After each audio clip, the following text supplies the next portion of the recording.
தப்பாக எடுத்துக்காதீங்க, யாரையும் சங்கடப்படுத்தணுன்றதுக்காக இதை கேட்கல, ஒரு சந்தேகம் அவ்வளோதான். இப்போ அந்த பட்ஜெட்டு போட்டாங்க இல்லையா, அந்த பட்ஜெட்டில் இந்த வருமான வரி, தனிநபர் வருமான வரி 3 லட்சத்துக்கு மேலே வருஷத்துக்கு எவ்வளோ சம்பாதிக்கிறானோ அவனை எல்லாம் வரி கட்டுறாஜா அப்படின்ட்டாங்க.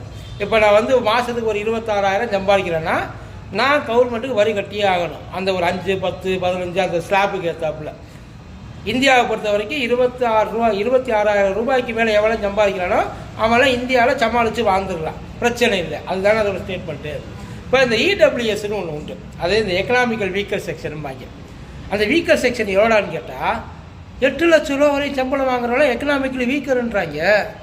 என்னடா அநியாயமாக இருக்குது. 3 லட்ச ரூபா சம்பாதிச்சாலே அவனை 3 லட்ச ரூபா மேலே சம்பாதிச்சாலே அவனை வரி கட்ட சொல்கிறேன்.